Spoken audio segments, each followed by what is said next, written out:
All right, what's up? We are back again with Derek McDonald. It's been a couple weeks. Few weeks, yeah. Yeah. What's new?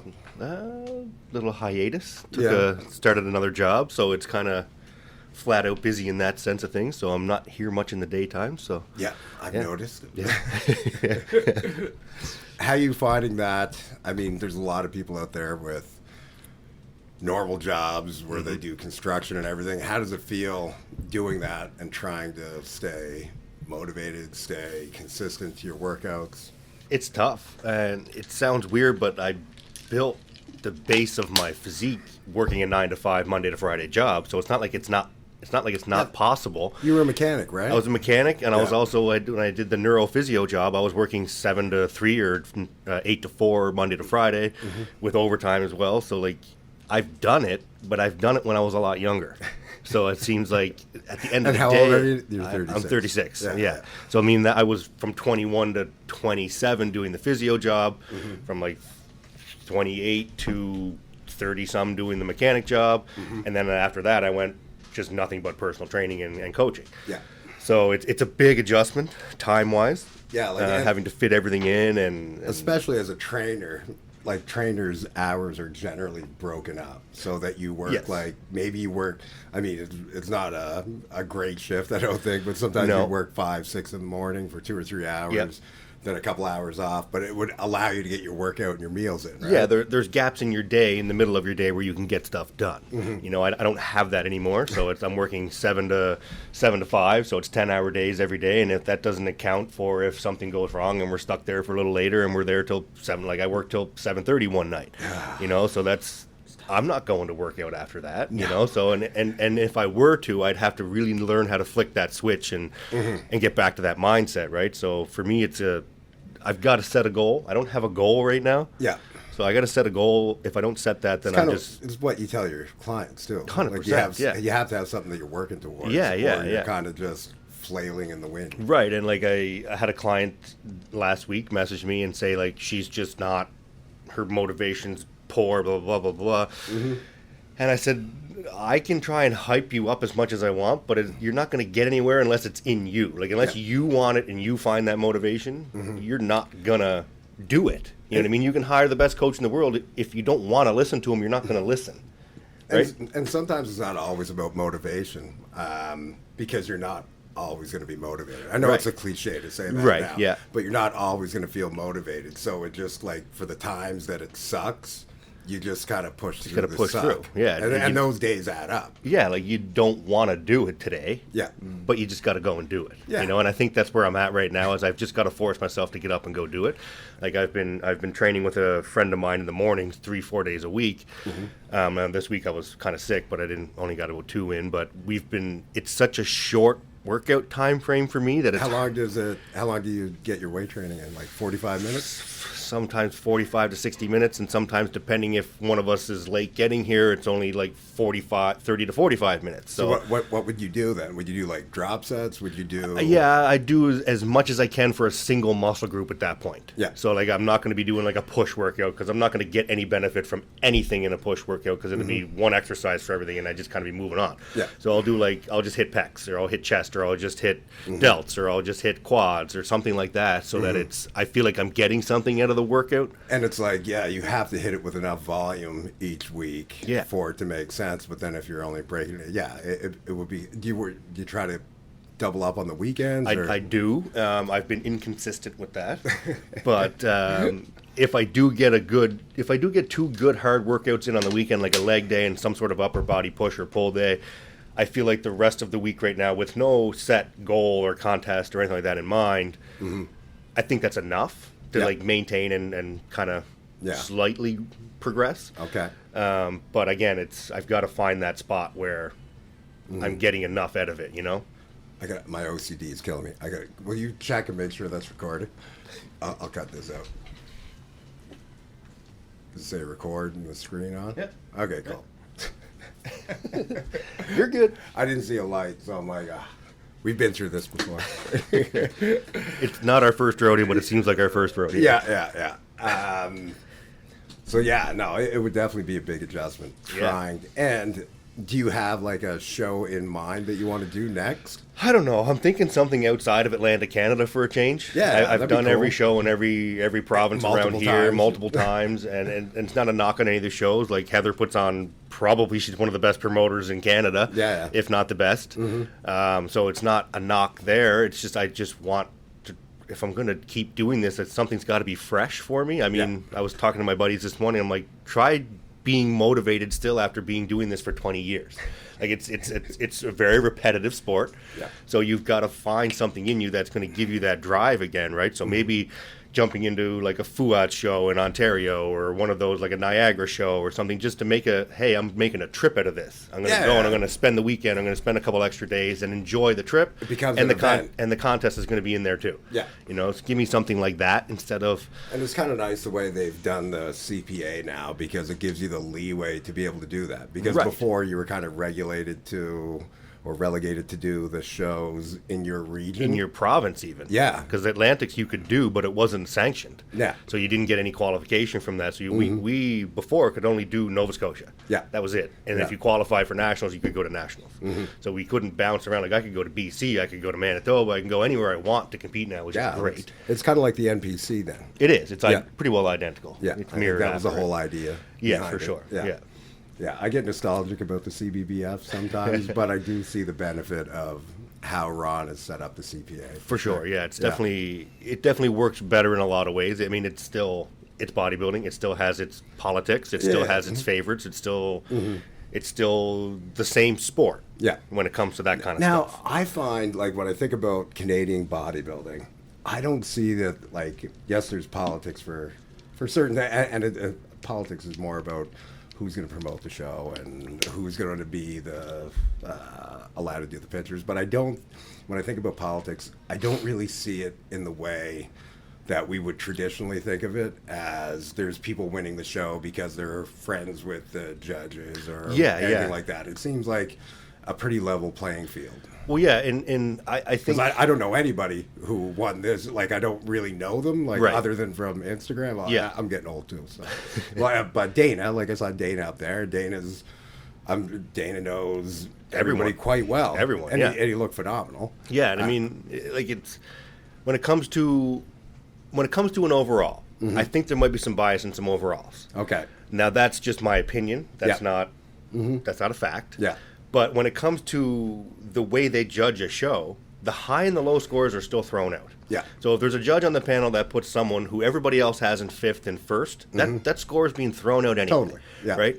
So there's not as much bias in the category itself, I don't find. But when it comes to the overall, that's personal opinion, I think, most of the time. And it is a judge sport, so it always comes down to personal opinion. So, exactly. So I think there may be a little more biased in an overall scenario than in an individual grouping. Who won the overall for Toronto? The heavyweight. Yeah, it was the heavyweight. Yeah, the heavyweight won. I forget his name now, but he had a beautiful flow to his physique. Yeah. He looked really good. Everything was there. It's just he's just got to get bigger. But I feel like he could probably drop into the 212 or even classic. Yeah, I don't know, by the looks of his physique. I think I saw somebody say that. But I don't know, as a heavyweight, if he's 5'8", 5'9", yeah, to drop into that, like, I don't know what range he was. If he was 198, maybe he has a chance. But if he's like on the upper range where I was, like 220 or something, like, there's no classic. There's no classic going there. No, definitely. Because I think you have to be like 185 or 180. If he's a pro, and he's I'm just under 5'8", so my pro weight category I think is 195 or 192, somewhere around there, and it's 10 pounds lighter for amateur. Gotcha. Yeah, that makes it pretty tough for most people. And it's like a lot of guys are. What you see now is a lot of guys winning light, heavy, or heavy, and then going into classic. Yeah.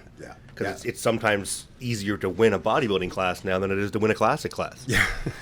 Which it never used to be. Well, it never used to be that way at all because it wasn't there. But it definitely, in earlier shows, it was easier to win classic because no one was doing it. Yeah. And then now as it goes along, I was in a way more stacked lineup for classic at times than I was for bodybuilding. Yeah, it seems that, but you have to have a certain bone structure to fit into that too, right? Yes. You have to be able to be light enough. Yeah, I don't agree with it, like, just being height and weight restricted. So it is. That's how you fit into the category. But if you don't look classic, then you shouldn't. Yeah, like if you don't pose classically, if you don't, you don't have. Personally, if you can't pull a vacuum, you don't have to do your ab and thigh with a full vacuum all the time. Like I think you need to show that definition to the core too. But if you can't pull a vacuum and you're in classic, I think you're in the wrong category. You know? Like you've got to have that big rib cage. Like it's just. It's, I mean, let's tiny ways. Yeah, like look at Bumstead as an example, you know, like. And the guy that won Toronto, Sam Packman, I think. Yes, yeah, very phenomenal, very similar physique to Chris at a young age too. So I'm interested to see him at the Olympia. Yeah. Back to you being tired. You, what do you think? Great segue there. Yeah, I like it. Was a good segue. What do you think about stimulants for the general public, for bodybuilders, for anybody? And are you using them to get you through your day? Coffee, for sure. So that'd be caffeine. Caffeine, yeah. But one thing I've on the research that I've read lately is it's not the ideal time to do it as soon as you wake up. Yeah, you got to wait an hour. You got to wait a little bit of time before Andrew Huberman. Yeah, before you put that stimulant in there. Yeah. Because it's.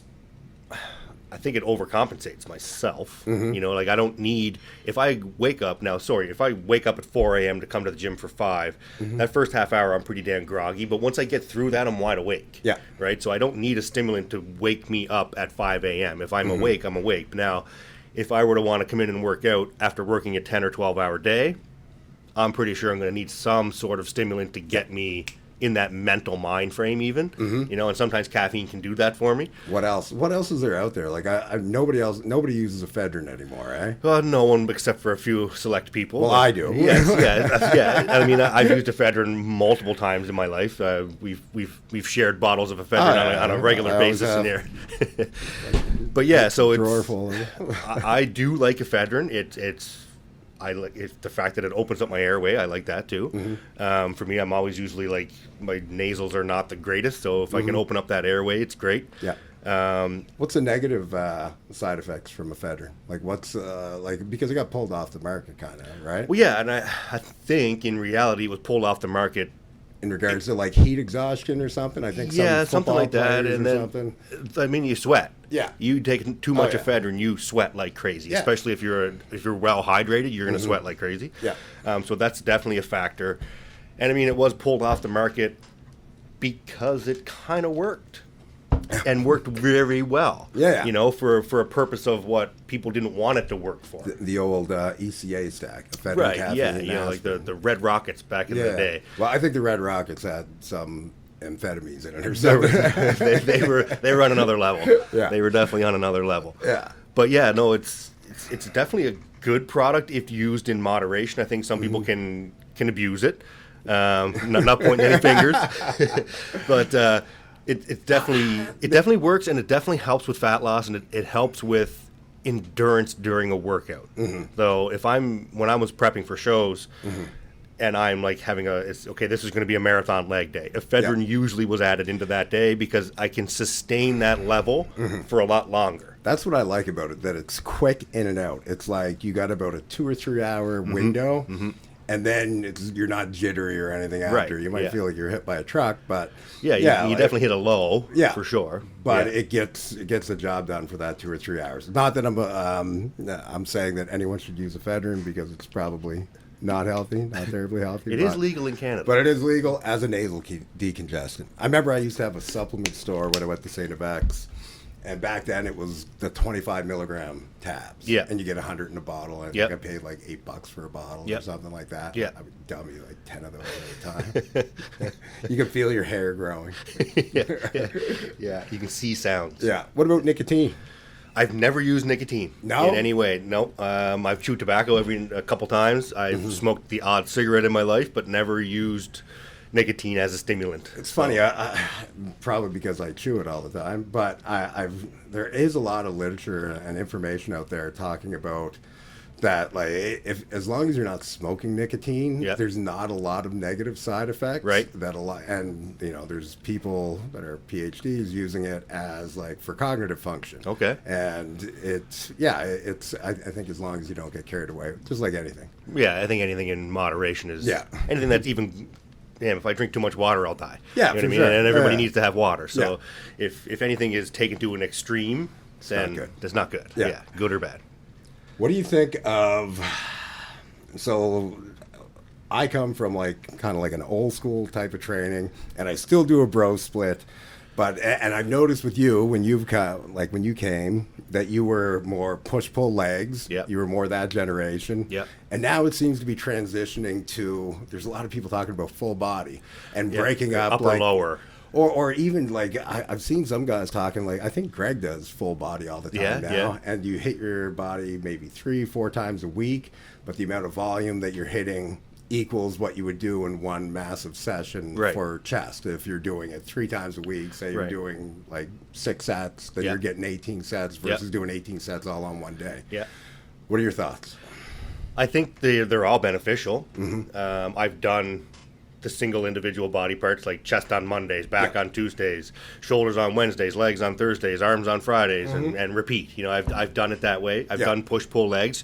Usually when I do a push-pull legs, I'm adding in either a secondary leg day and an arm day on top of that too. So I'm still getting my 5 days. Yeah. So I kind of do like a modified push-pull legs. Okay.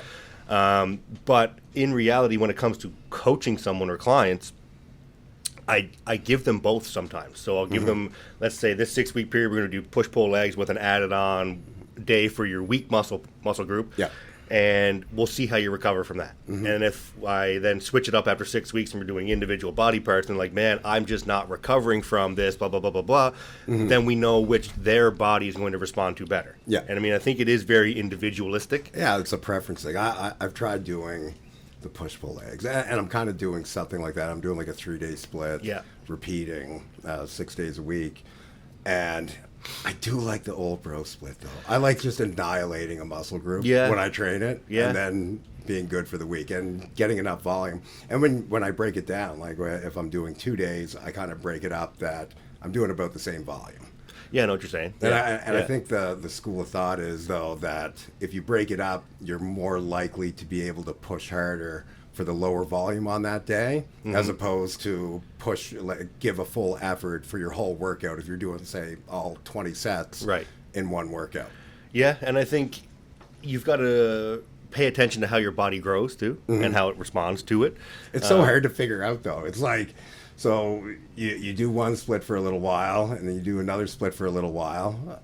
How do you know which one really worked better? It's true, yeah. Because there's so many other variables that come into play. Right, every other factor has to be consistent for you to be able to judge that, and right? life is never consistent. No, that's the tough part, right? Yeah. And like supplements are never consistent, PEDs are never consistent. Your food you know? might be different, and the time, like even if your PEDs are the same for like a full year, probably that's not recommended. But no, highly not recommended. If they were the same for the full year, you're going to be getting less effect on the second half of the year anyway. 100%. Yeah. So it might look like whatever split you did first was better, right? But in reality, it just Yeah, and I mean, like you could come back from a layoff of like say 2-3 months of an injury or something like that. Whatever split you do, you're going to grow. Yeah, it doesn't matter. For sure. You know, you're going to get back to it, and your muscle's going to rehydrate. It's going to fill back out with glycogen, and boom, you're going to look like. I mean, and you can think, "Wow, this push-pull legs was great. Look how much muscle I gained." But really, you didn't. You know what I mean? You just got yourself back to where it was, right? So it's a tricky scenario. Yeah, and I think it's just whatever you enjoy the most is also the most beneficial for you. You know, for me, I need to be able to get in there and train the way I want to train. So like long marathon leg days, just don't do it for me. So I would rather have 2 shorter abbreviated leg days. Where you're doing like quads focus one day. Right, and doing a hamstring focus another day. I do like that one. And I do recover better from that. So I find what happens with a big, hard, heavy leg day is my central nervous system doesn't recover from it. Yeah. So I end up with like the adrenal fatigue from a big hard leg day where it's like I don't know what I can come in there and do the next day because I'm so like it's almost like I've hit that wall, right? So that makes sense. I remember Hana used to have me do hamstrings in the morning and then come back and do quads at night on the leg day. Because it's just too much all at once. Yeah, and you can get a few bit of meals a couple in more there. meals in, then you're good to go. Yeah, a little bit of rest. Speaking of Hani, I kind of gave a guy a version of FST7 there last week, so he checked in this morning. I didn't get to check it yet, but see how he feels about that, like the 7. I think it's bomb, and I see a lot of people pick it apart. Yeah. And I don't know if there's science behind it. I don't know how they would measure the science behind it. And I know people will like cite journals and say there's no point in doing this. But Hani tends to train, and then you can say maybe it's the genetic makeup of the people. Right. But when he does get clients that were with other coaches, they tend to look better with him. Bumstead, for prime example, his peak was much better this year than it was with Ian. That's not a knock on Ian's coaching. No, God, no. But still, even Cutler. Yeah. Think about Cutler, 08 to 09. 08, he was still with Aceto, I believe. Yeah. Switched to Hani, and he looked better than he ever has in his entire life. Revitalized his career. Right, yeah, and it might have been just a different style of training and supplementation, right? And that's the other thing. Hani is big on how you train. 100%. Like he used to want me to send videos to make sure that I was doing everything the way he wanted it to be. He's very, very in touch with his clients. Almost like Meadows in a similar way like that, too. Yeah. Meadows would have me come down for like a week at a time. That was fun trying to train with him. I could just imagine. Just an animal. And he could just go for like an hour and a half. Just go for days, Yeah, I remember him giving me programming. And I think he thought he could program me the way he programmed himself. Mm-hmm. And then at maybe 6 months in, I'm like, I need some kind of deload or break because I'm getting weaker on everything. Because it's just so much CNS stimulation, I think. Well, that's it. I've done a few of his programs too, and they're hard and they're heavy. And what were the names of them? They had the coolest names too. I got a couple of them on my phone. Okay, yeah. He had the best names. Yeah, they were always colossal something. It was always something superhero related. Yeah, they were good. Yeah, it's too bad we don't have him still. He was a good guy for the industry. He was an incredible guy for the industry. And I don't think I've ever heard of anyone dislike John Meadows. No, as a whole. He was a super nice guy. He was a genuinely nice human being. And he would invite people in. There's lots of different guys that I know that would just go and stay, and he'd have you stay with his family and his house. I'd sleep on the couch or whatever, and it'd be cool. Yeah, which is you don't see that. You don't. No. There's no other. Well, Salim, I think. I've gone and stayed with him before, but we were kind of friends before that. But for a coach to just have their clients come and stay with them just to train for a week, it's pretty awesome. Absolutely, yeah. It's an experience, that's for sure. Yeah. I think I don't know if you watched Fuad's podcast, but someone asked how much Ian would charge for someone to come and train with him, and he threw out the number $7,000 a week. And I'm waiting to see if anyone actually bites on that. Oh, you know what? There's somebody in the Middle East that's going to be all over that. They're like, $7,000? Yeah. But he's like, you come, you stay with me. He's like, we'll go, we'll train, we'll eat, we'll live the life for that week together. Yeah. You know what? If you don't put a price tag on everything, then you don't know if anyone will buy. There's going to be someone that bites on that. For sure. For sure. Yeah. I mean, it's a high price tag, but at the same time... But you know what? $7,000 to some people isn't much. But if you think... pocket change, right? If you thought you're paying them to train, for the training session, you're paying them to tell you what to do for food, that's another thing. If you were to pay for a hotel for 7 days... Oh, yeah, you're looking at, you know what I mean? There's $1,400. So I mean, it's... if I were Ian, I would definitely have to filter out who comes through my house. You know what I mean? It can't There'll be a vetting process for that. Yeah, strong vetting process. Somebody creeping in the middle of the night, standing over you when you wake up. Yeah, especially with his wife there. No, bad scene. Although I would not want to piss off Ian either. No, or Melissa. I don't think I want to piss off her either. So. Yeah. What do you think of, there's a lot of talk in the news lately over the last year or so. I don't know if you know anyone who has used it, but Ozempic seems to be becoming quite prevalent for general weight loss. So do you know much about it? I don't know a ton about it, but I had one client that was going on it. I stopped working with him around that same time. Okay. But then I did see him a few weeks later, and I didn't see much change in there. From what I can gather, it's just very much of an appetite suppressant. Appetite suppressant slows down your gastric emptying, I believe. Yeah. And I think I heard Fuad talking about it on his bio. I listened to the one. He had somebody on that he talked specifically about Ozempic for about an hour. Yeah. But it seems like the problem with it is, and this is just kind of to reiterate what they spoke about, was so if somebody's eating horrible all the time and then you give them something to eat that's going to allow them to eat less or make sure that they're just going to eat less of the horrible food. Yeah, less of the horrible food. Yeah. So because it's especially if your body isn't emptying the food as quickly, you always feel full. So you're going to gravitate towards food that's easy to eat. Mm-hmm. And what they're seeing is a large lot, like say somebody lose 50 pounds, if they lost 25 pounds in lean body mass. Right. And 25 pounds. So you're getting skinny fat. And who wants to get skinny fat? No one. But most people that aren't in the fitness industry don't know how to eat anyway. Don't know how to eat, and they don't know the difference between in shape at 150 pounds and skinny fat at 150 pounds. That there is a difference. Yeah. And just because the number on the scale is going down doesn't mean your body fat is going down at the same rate that is. I mean, we see it on our scans sometimes as well, where someone can lose a lot of body weight, but their body fat percentage doesn't crazily go down a ton, you know? That's whether a bad one. Whether it's water or it looks like they're losing muscle or, you know, and that's... I do feel like certain drugs like this are very much a crutch for someone. The best way I can put it is if you're everything is bang on. If your diet's bang on, your training's bang on, and something's not working for you, then you want to try and look to add something in to maybe see if you can spark that. Yeah. But right now, I feel like it's people that I don't want to work out. I don't want to change my eating. I just want to take a drug. I just want to take this drug once a week and lose weight. You know, and that's what I feel like it turned into. And I know it probably was not designed for that purpose, but that's what it's gravitated to. Yeah. I think it could be used, when I try to think through it, like if you're a bodybuilder and you understand you have to get your protein requirements and you focus on the protein requirements, and maybe you're somebody that likes to eat a lot. But usually if you're a bodybuilder like that, you would have the self-discipline to not eat a lot if you wanted to lean out anyway. Right, yeah. Like, I mean, I have I don't want to feel sick. No, you know? Yeah, and I think it was Fuad that mentioned it. He's like, I get sick when I overeat when I'm taking the Ozempic. Okay. Because he did start taking it. Oh, is he taking it? He did. I don't know if he still is or not, but but he did attempt to take it. And I think Paul might have taken it too. Okay. Paul Lozon. Yeah. I'm not sure, but I think both of them have. Yeah. And he said, I just get violently sick when... That doesn't sound like fun. It doesn't sound fun at all. I mean, and he's like, that also deters me from binging. Yeah. But is it really the best scenario?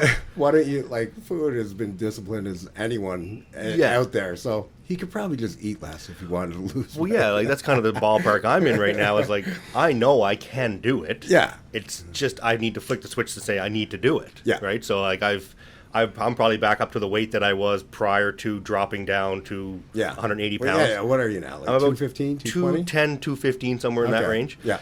And I mean, obviously not the body composition that I really want. Yeah. But I also know that I didn't really do anything to maintain that. Yeah. You know, coming into that show, I was very burnt.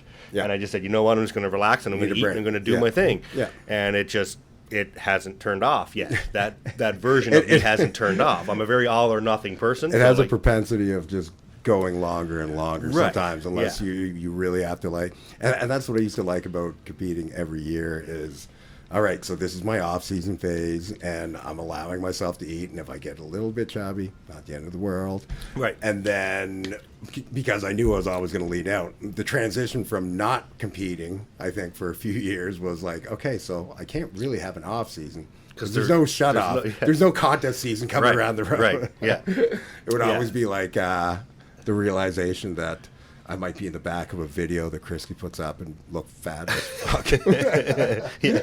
And I mean, it's a tough balance, I find. Yeah. It really is. Yeah. And I mean, it's like, and as a coach and trainer like you are, we know how to do it. Oh, yeah. And I think that's almost worse sometimes because I know that if I decide to flick the switch, that in 12 to 16 weeks, I can look exactly how I want to look. Yeah.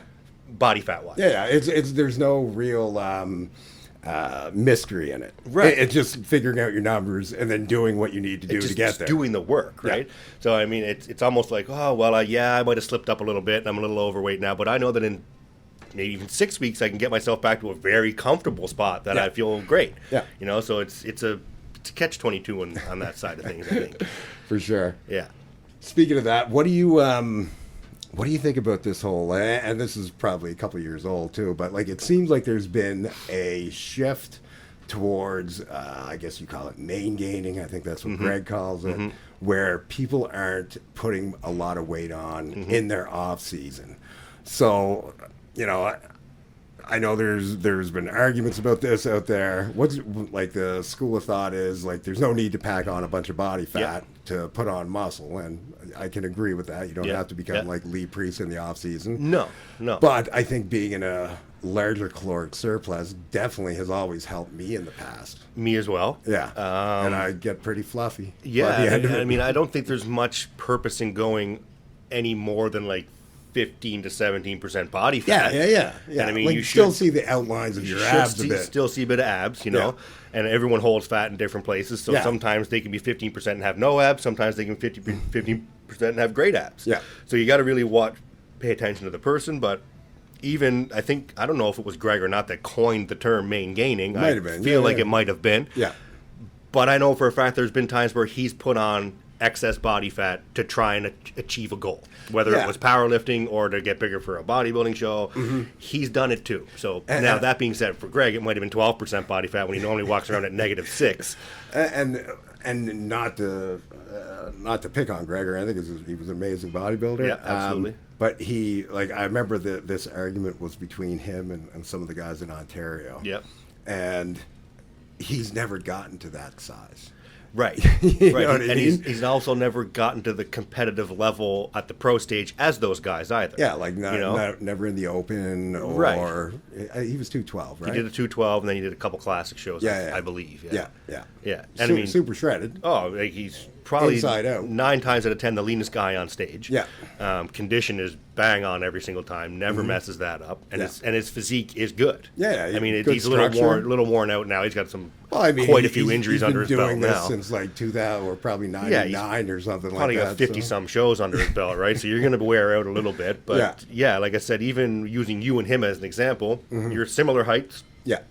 Greg might be slightly shorter than you are, but like you would push yourself past that in your off season. Oh God! And I mean, I'd be 270 by the end. And I was just gonna say, Greg's probably never walked around at any heavier than 220, 230, maybe tops. I would think. You know, and was it overly beneficial for you to have that excess body fat at that time? In some ways, probably no. But it probably allowed you to push a hell of a lot more weight. Oh my God, it was strong. Yeah, it was great. And that was when I got up to 270. Was working with Hani, and he just kept on methodically. Every month we talk in the off season, adding food. He was like, have a couple cookies after this, and have some fruit, and add this in. And I think we were upwards of 7,000 to 8,000 calories by the end. Yeah. And I mean, it was good. The good old days. Yeah, I enjoy eating.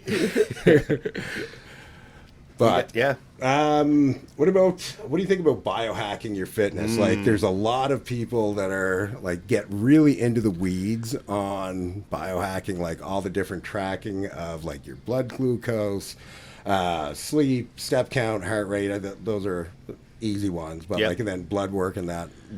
What's your stance on that when a client comes to you with all that kind of? So I've had clients come to me that were working with a coach that wanted all of that information. Now I'm still pro blood work. I'm still pro all of that information. But at the same time, you've got to look at who you're working with. Yes. As a client. So if this is Sally, who wants to lose 10 pounds. I knew you were going to say Sally. Sally's always wanted to lose 10 pounds, all right? Yeah. So if she wants to lose 10 pounds... Poor Sally. She's been she's had a rough go. Maybe she should start doing all this stuff that I'm going to mention, Absolutely, actually. Yeah. So what I'm going to say, though, is if a regular person just wants to lose some weight, I don't think that they need to go into the detail with their blood glucose levels, their how many steps they're doing in the run of a day. Like, I don't think they need to be that detailed. It can be very overstimulating to the mind, and most people have too much trouble tracking their damn food, let alone doing all of that stuff on top of things, right? Yeah. It becomes a job. For sure. Now, if you're working with an athlete that's at a high level, and you think that they're at, let's say they're top 2 or 3 nationally on a yearly basis for the last 2 or 3 years, and they haven't been doing all these little minute things, maybe add them in. And see where that maybe that's the threshold that they're going to break through, because you have to control a little bit more with that. Yeah, the right? more data, the better. I always find, like, working with clients, but it can become definitely overwhelming to a client if, For sure. like you said, if you're just trying to get them to track their food to begin with, Right. and then you're asking them to track all these other things, and then sometimes they get like really OCD about it. That's my and thing. almost unhealthy that they're like that their whole life revolves around whether they're hitting their numbers or not. Yeah, it's like they'll be ready to go to bed at night and they're like, oh my God, I'm 300 steps less, and they're pacing their hallway to get their steps in. It's like, I don't think it needs to be that detailed. Yeah. You know, I mean, maybe it does. Yeah. Like John Jewett, he's someone that's very into that kind of into that kind of thing, and I think it might benefit him, and it might benefit a lot of his clients, but I think for some people it's too much. Yeah, like if you're talking about general fitness, like people can make a lot of progress before getting into the weeds like that, and the real detailed stuff. For and sure. maybe that's something that you work up to as your fitness journey continues and you become, more seasoned, and then you need to start picking out, okay, how do we get to this end goal, because the end goal has changed probably 10 times in the last 4 or 5 years. Yeah. And it's becoming more difficult. It's like, like if fitness were a business, after the first year, you should definitely sell the business, because it's like the law of diminishing returns. You have to put more work in to get less results. Absolutely, but that little incremental changes every year. If you've been training for 20 years, versus what you got out of a little bit of work the first year, just not really fair. Well, yeah, I'd say it. I end up getting a lot of new competitors, like people that want to compete for the first time. That's the type of person that comes to me as a coach. And what I normally say to them is, you don't need to go from 0 to 100 right away, because where are you going to go from there? Like if you're 20 years old and you want to be a pro bodybuilder, doing the things that the pro bodybuilders are doing today aren't necessarily going to make you get there faster. And if they do make you get there faster, where are you going to go from there? Yeah. And you're already banging out like 1,500 milligrams of TaLk a week. Right. And I know at the amateur level. Yeah, I know a lot of guys that I've competed with that were younger than me when they started. And I look at them and I'm like, you are going to be a pro bodybuilder someday. But they did all of the things that all the pros were doing early on in their life, and then it's like they're not really getting much better now. Yeah, like only do what you need to, like, do the minimal to get results. Right. And then incrementally bump it up as you need to. Right, and that's the pot calling the kettle black, because, I mean, I was one of those people, too, 100% doing more than I needed to do at a young age, but I learned from that. Yeah. I didn't just say, okay, well, that's what you need to do. Like I was probably more into bodybuilding when I was younger than I am right now. Like when it comes to that kind of aspect of it, like that drive to just want to more. When it comes to training, food, supplements, PEDs, everything, it was more. It's interesting listening to John Jewett. It seems like it's really come down the level of PED use. People are talking about being reasonable. Yeah. You know what I mean? Yeah, like, it has. Like I feel like back when I was competing, like a gram of test was kind of like your standard. That was normal. Yeah. But I heard him, John Jewett, talking on a podcast a few weeks ago, and he was talking about like very, very low, like 350 to 500 milligrams, and he is an absolute animal. He looks absolutely crazy. Yeah. I'd like to see him on stage again, actually. Yeah. And one of my other things with this kind of stuff is females at a young age that want to be pros and competitive. The worst.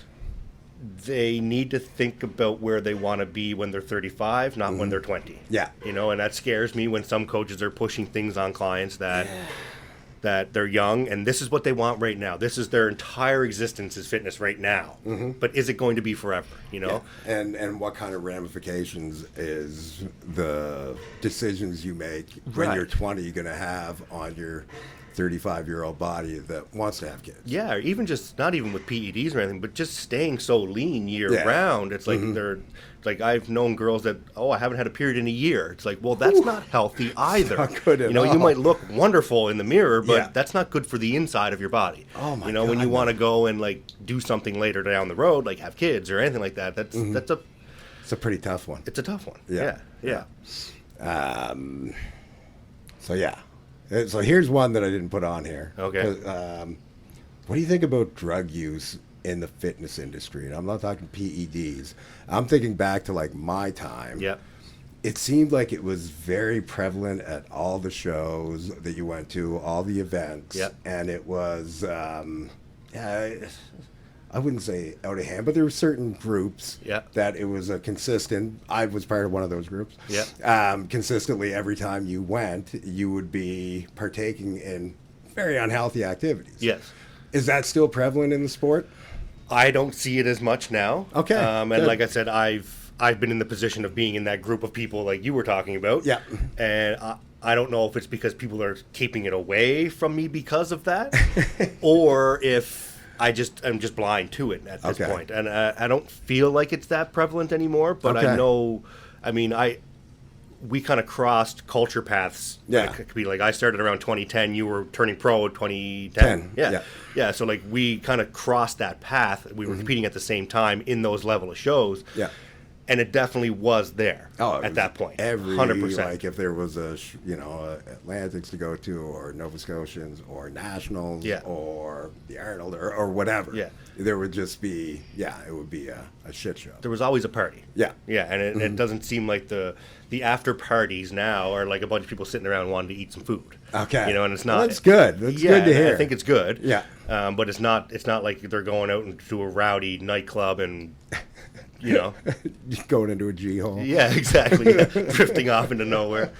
Waking up in the hospital. But yeah, no. It's, okay, that's good. I don't feel like it's as prevalent, but maybe I'm just completely blind to it as well, because I'm kind of out of that time of my life where I don't want to be around that too. It's true. So, you know. It doesn't seem like there's as many toxic people in the sport anymore. When it comes to that, it seems like people are coming at it, like it was very an underground culture. Yes. When we were younger competing. Oh, yeah. Like, it wasn't as popular as it is on social media. No, it was like you were a subculture. It was a subculture, right? So that subculture. And there was a lot of criminals. Right. And that subculture had PEDs, it had illicit drugs, it had everything in that subculture, right? And I don't feel like it's that way anymore because of how mainstream fitness has gotten. Yeah, and people can make money now through being doing coaching, online coaching, or posing, or whatever. Even just marketing online, man, like sponsors and stuff like that. Like people make millions off of YouTube just because people want to pay to be on their ads. Yeah. You know? It's crazy. Yeah. It's a crazy new world. It's a different world, that's for sure. All right. I think that's everything for today. I think we rambled for a good little while there. Solid hour, I think. About an hour. Yeah. Yeah. Cool. Right on. All right.